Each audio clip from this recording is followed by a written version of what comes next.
नमः शिवाय प्यारे साथियों, स्वागत है आपका हमारे चैनल वर्ल्ड ऑफ हैप्पीनेस में। दोस्तों, एक प्रश्न मेरे पास बहुत दिनों से आ रहा है।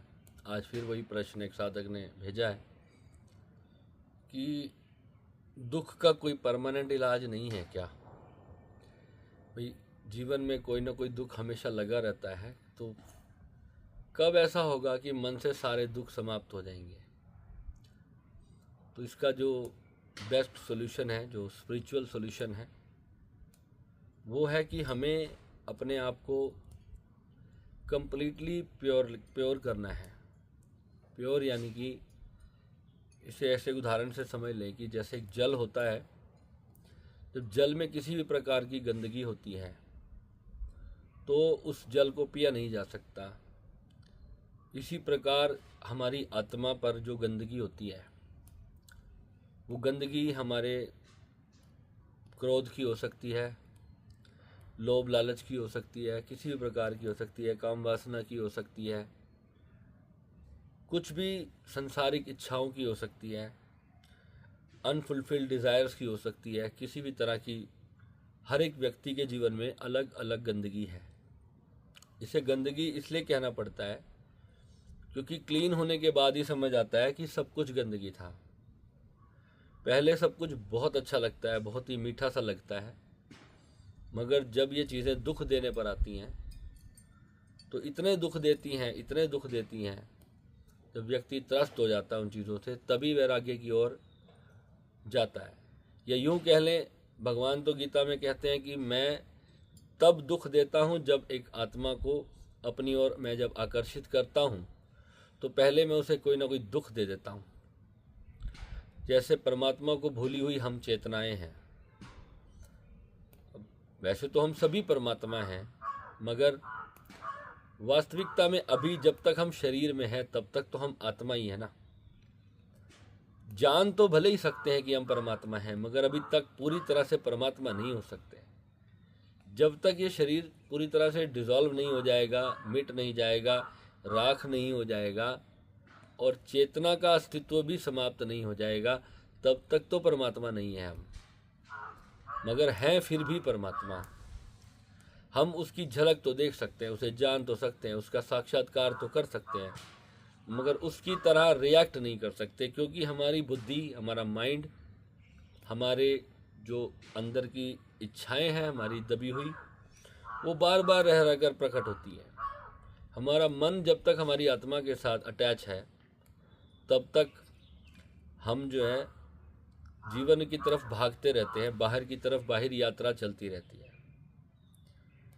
जब एक ऐसी स्थिति आ जाए जब भीतर ज़्यादा आनंद आने लग जाए और बाहर अच्छा ना लगने शुरू हो जाए, तो साधक के जीवन में पहली वो शुरुआत होती है कि उस समय वो अपने भीतर की ओर मुड़ता है। और जो भीतर मुड़ गए व्यक्ति हैं उन्हें बाहर कोई आकर्षण रह नहीं जाता। मगर जो हमारे प्रारब्ध कर्म है वो रह रहकर हमें फिर बाहर की ओर खींचते हैं। हमारा मन जो है हमें फिर किसी न किसी सुंदर कृति की तरफ, परमात्मा की बड़ी विराट माया है, इस माया की ओर हमें भगवान खुद योग माया कहते हैं गीता में कि मेरी योग माया को धोखा देना सरल नहीं है। जब तक मैं नहीं चाहता तो मेरी योग माया से कोई मुक्त भी नहीं होता। तो भगवान ने योग माया को छोड़ने के बहुत सारे तरीके भी बताए, साधक के लिए भी बताए और भक्ति मार्गी के लिए भी बताए। परंतु जो सच्चाई है, जब तक साधक स्वयं उसका अनुभव नहीं करता, वह खुद उस पर चलता नहीं, तब तक सारी बातें उसका कोई मूल्य नहीं है। जब जीवन में साधक के परिस्थितियां उस प्रकार की आती हैं, जब वो उनसे गो थ्रू करता है, उसके बाद जब वो मुक्ति पाता है, तभी जा कर के वह परम सत्य को समझ सकता है कि कुछ भी बुरा नहीं हो रहा है यहाँ पर। जैसे हम कहते हैं कि जो कुछ भी हो रहा है अच्छे के लिए हो रहा है, ये बात बिल्कुल सत्य है। मगर जब किसी के साथ कुछ बुरा होता है, आप दुनिया में देखते हो लोगों के साथ कितना कितना बुरा हो जाता है, तो उस व्यक्ति को जब हम समझाएं कि कुछ भी बुरे के लिए नहीं हो रहा, सब कुछ अच्छे के लिए हो रहा है, तो क्या वो उस समय पर ये बात को मानेगा? मगर जब वो अपनी आध्यात्मिक जर्नी करेगा, जब अपनी स्पिरिचुअल जर्नी पर जाएगा, तो उस समय कई सारी चोटें खाने के बाद जो है उसे एक बात, जो लास्ट कंक्लूज़न उसके जीवन में निकल के आएगा, तो वो ये कहेगा कि वाह परमात्मा, ये सब कुछ तू मेरे लिए कर रहा था। रह रहकर जब संसार हमें पकड़ लेता है, संसार की चीज़ें हमें पकड़ लेती हैं, संसार के रिश्ते हमें पकड़ लेते हैं, हमारे मन को पकड़ लेते हैं, तो अल्टरनेटली तो दुख की ओर ही लेकर के जाते हैं। इटर्नल हैप्पीनेस वही है जो हमारे भीतर सदा विद्यमान रहे। और जब हम गलत किसी वस्तु का चयन कर लें, गलत किसी रिश्ते का चयन कर लें, किसी भी कारण जो हमारे जीवन में कोई भी मानसिक अशांति आ जाए, तो वो अशांति वास्तविकता में तो परमात्मा की दी हुई ही होती है। क्योंकि एस्ट्रोलॉजी में रह कर के मैंने ये तो सीख लिया कि जो होनी है वो अटल है। अगर बुरा होना अटल है तो जन्म पत्रिकाओं में मैं रोज़ देखता हूँ कि अच्छा होना भी अटल होता है, अच्छाइयाँ भी आती हैं, खुशियाँ भी अटल होती हैं और दुख भी अटल होते हैं। यानी कि हमारे जीवन में सिर्फ और सिर्फ दुख नहीं आते हैं, हमारे जीवन में सुख भी आते हैं, शांति के क्षण भी आते हैं, आनंद के क्षण भी आते हैं, प्रेम के क्षण भी आते हैं, और झगड़े, कलेश, लड़ाई, तनाव, बहसबाजियाँ, इस प्रकार के क्षण भी आते हैं। जब राहु और मंगल जैसे, केतु शनि जैसे ग्रहों के पीरियड चलते हैं तो आर्थिक हानियाँ होती हैं, दुर्घटनाएं होती हैं, मानसिक अशांति होती है, बीमारियां लगती हैं, हॉस्पिटल्स के चक्कर लगाने पड़ते हैं, घर का कोई व्यक्ति बीमार हो जाए तो ऐसे पीरियड में बहुत मानसिक तनाव भी आत्माओं को भुगतना पड़ता है। और ऐसा भी समय आता है जब जीवन सब कुछ बहुत अच्छा चल रहा होता है, यानी कि वो पीरियड सुकून से, शांति से, सुख से, आनंद से बीतता है। तो क्या एक साधक के जीवन में उसे साधना करने का लाभ क्या अगर दुख अटल है? तो यहाँ पर मैं एक बात कहना चाहता हूँ, जो श्री विद्या के साधक हैं उनके दुख, पहाड़ जैसे दुख भी जो है वो माता रानी में इतना सक्षम माता रानी है कि पहाड़ जितना बड़ा कर्मा भी, पहाड़ जितने बड़े दुख को भी माँ सुख में परिवर्तित करने की ताकत रखती है। और जब एक साधक जब माँ से सच्चे मन से जुड़ता है, आप विश्वास करना, आज से कुछ वर्ष पहले बहुत ही जीवन कष्टप्रद था मेरा, और राहु की दशा के अंदर मैं इस वक्त रनिंग में हूँ। 15 साल हो गए राहु की महादशा में, और आप में से जिसने भी राहु की महादशा देखी हो, आप देख सकते हो कि राहु की महादशा में किस किस प्रकार के अविश्वसनीय चीज़ें हमारे साथ हो जाती हैं, जो हमने जिनकी कभी कल्पना भी नहीं कर रखी होती। ऐसे ऐसे लोगों से हमें क्षति पहुंचती है, विश्वासघात पहुंचता है, न जाने कितने ही प्रकार के दुख हमें मिलते हैं, और वो सब जाने अनजाने में राहु ही करवाता है। और राहु को मैं और कुछ नहीं कहता, अगर मैं आपको स्पिरिचुअल सेंस में कहूँ तो राहु तुम्हारी संसार पर पकड़ है। जिस भाव में तुम्हारा राहु है वही संसार पर तुम्हारी पकड़ है, वही सोल एजेंडा है जिसको लेकर के इस बार पैटर्न को तोड़ने के लिए तुम्हारा जन्म हुआ है। और भगवान बार बार जन्म देते रहेंगे जब तक राहु का पैटर्न ब्रेक नहीं होगा, वो लेसन सीख नहीं लोगे, तब तक बार बार संसार में उन्हीं लोगों में, उन्हीं कर्मों में, उन्हीं रिश्तों के साथ साथ जन्म होगा। क्षमा करके, फॉरगिवनेस करके ही मुक्ति को पाया जा सकता है। हर व्यक्ति की अटकाव भटकाव अलग अलग है, हर किसी के सोल के डिज़ायर्स अलग अलग हैं, उनकी इच्छाएं अलग अलग हैं, और हर व्यक्ति अपने ही मन के पीछे भागता है। यही संसार है। ऐसे कितने ही व्यक्ति मैं देखता हूँ जो दिन रात मंदिर में रहते हैं, भगवान की पूजा अर्चना में लगे रहते हैं। उनसे जब मैं पूछता हूँ क्या तुम्हें भगवान के दर्शन हुए, तो कहते हैं नहीं सर, कोई दर्शन नहीं हुए मुझे, बस अच्छा लगता है भगवान की भक्ति में। कोई कहता है मैं सुबह शाम कीर्तन करता हूँ ठाकुर जी का, तो उसमें मुझे अच्छा लगता है। प्रैक्टिकल अनुभव हमारी परम चेतना का जब तक हम नहीं करेंगे, जब तक हम शास्त्र अध्ययन नहीं करेंगे, शास्त्र अध्ययन के बाद ही हमें जीवन के परम सत्य की ओर पहली रोशनी की किरण दिखाई देती है कि बिना गुरु के ये यात्रा हो नहीं सकती।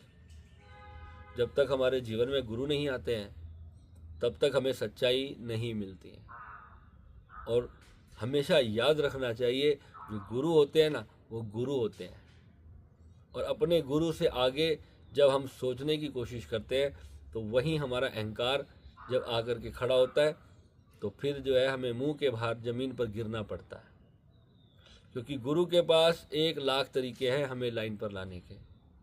गुरु ऐसी माया रच देते हैं, ऐसी माया रच देते हैं कि साधक चाह करके उनके जाल से बच के बाहर नहीं जा सकता। गुरु विषम से विषम माया रचने के लिए भी गुरु सामर्थ्यवान है। और कमाल की बात है, हमारी पत्रिका में, जो जन्म पत्रिका में जो गुरु की स्थिति हम देखते हैं ना, वो स्थिति हमें पहले ही बता देती है कि गुरु किस प्रकार की माया हमारे जीवन में रचेंगे। तो एस्ट्रोलॉजी से हम ये तो समझ सकते हैं कि गुरु का डंडा कब चलेगा और किस चीज़ पर चलेगा। जिस भी बुराई की ओर हम जाएंगे तो गुरु वहाँ से जाने के लिए हमें बलपूर्वक, छलपूर्वक, दंडपूर्वक रोक ही देगा। तो बृहस्पति को इसलिए कहा जाता है कि बृहस्पति जहाँ बैठते हैं वहाँ भाव की हानि करते हैं, मगर गुरु की हानि की हुई कभी भी हानि नहीं होती, वो अंततः लाभप्रद ही निकलती है। जब बृहस्पति का रिजल्ट आता है, जब जीवन का रिजल्ट आता है, तब पता चलता है बृहस्पति कभी भी भाव हानि नहीं करते, और बड़ी से बड़ी भाव हानि कर देते हैं बृहस्पति। क्योंकि आपको अपने अध्यात्म के अंदर इस जीवन के सत्य को समझने के लिए जो बृहस्पति प्लैनेट हैं, गुरु हमारे जो हैं देव गुरु, उनका हमारी पत्रिका में जहाँ पर भगवान ने जिस काल में हमारे को जन्म दिया ईश्वर ने, तो उस समय हमारे गुरु की जो पोजीशन थी वो यह निर्धारित करती है कि हमारे गुरु इस जीवन में हमें क्या सिखाने वाले हैं। तो यानी कि वो जब चीज़ें हमारे सामने आती हैं तो तब हमें पता चलता है कि ये तो मेरे ही भले के लिए था।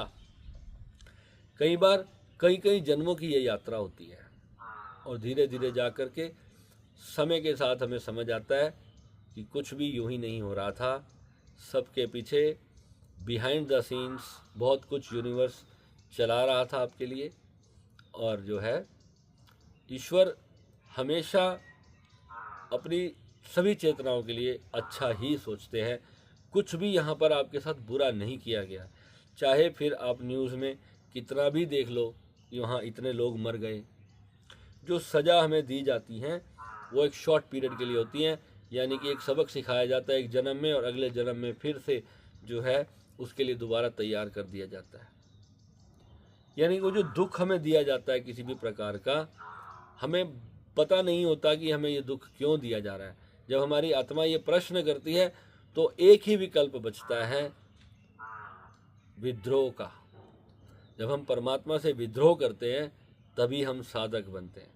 यानी जब हम उसके दिए हुए दुखों को स्वीकार नहीं करते, जब हमें कहते हैं कि we are fed up of this pen, हम इस पेन से जब फेड अप हो जाते हैं ना, तभी हम साधना की ओर बढ़ते हैं। और ईश्वर हमें जान के पेन देते हैं ताकि हम साधना करें। मगर ये जो भक्ति का सिलसिला चल पड़ा हमारे देश में, ये जो आँख पर पट्टी बांधकर चल पड़े सब, यानी कि आप किसी को भी देखो, किसी भी प्रकार की जो लोग भक्ति कर रहे हैं, मैं किसी के अगेंस्ट नहीं हूँ कि कोई किस प्रकार की भक्ति कर रहा है, कोई किस प्रकार की साधना कर रहा है। सभी का जीवन है, सभी को अपनी अपनी चीज़ें प्राप्त हैं पूर्व जन्म के प्रारब्ध कर्मवश। मगर जब आपको भक्ति से जब कुछ ज्ञान नहीं हो रहा है, जब कुछ प्रैक्टिकल अनुभव नहीं हो रहा है, जब कुछ प्राप्ति नहीं हो रही है, तो उसके बाद मैं ये कहता हूँ कि कम से कम भक्ति को समझो तो सही। भक्ति की पहली क्लास में ये कहा जाता है कि पहला शास्त्र अध्ययन है, फिर पठन है, मनन है, श्रवण है, कीर्तन है, फिर सिमरन है। ये सब भक्ति की स्टेजेस है। मगर हम सिर्फ जो है वो मूर्ति पूजा तक और तीर्थ यात्रा तक ही सीमित रह गए। तीर्थ यात्रा, मंदिर जाना, ये सब बच्चों को शुरुआत भगवान के बारे में बताने के लिए तो अच्छा है, मगर वहीं तक वो सीमित नहीं है। सिर्फ भारत में 1 या 2 ही शंकराचार्य के होते हैं।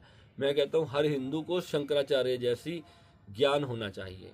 इस प्रकार शंकराचार्य वास्तविकता में तो वो है जिसे ब्रह्म का ज्ञान हो जाए, मैं उसे ही शंकराचार्य मानता हूँ। सिर्फ एक संसारिक उपाधि होना शंकराचार्य नहीं है। तो जितना हम अपने आप को भीतर से प्योर करते जाएंगे, जितना अपने भीतर काम, क्रोध, लोभ, मोह, अहंकार को त्यागते जाएंगे, यानी कि अपनी वो जो पकड़ है हमारे दुख की, संसार के प्रति, वो जैसे जैसे हमारी कम होती जाएगी, जैसे जैसे हम साधना करेंगे ध्यान में, उतना ज़्यादा हमारा मन के ऊपर हमारी पकड़ ढीली होती चली जाएगी। और धीरे धीरे धीरे जैसे समय बीतता जाएगा, हम भीतर से परम आनंद की ओर, परम शांत की ओर जाते जाएंगे, परम शांति की ओर। और जो है इस प्रकार से हम अपने जीवन के असली लक्ष्य को प्राप्त कर सकते हैं। कुंडलिनी जागरण महज एक शुरुआत है, वहाँ से तो यात्रा प्रारंभ होती है। वहाँ से तो अभी तो आप हवाई जहाज में बैठे हो, जर्नी तो उसके बाद शुरू होती है। तो आप सभी का स्वागत है। वर्ल्ड ऑफ हैप्पीनेस के माध्यम से आप सब जुड़ सकते हैं। और आज हमने उत्तराखंड में एक बहुत ही अच्छी स्थान खोजा है साधना करने के लिए।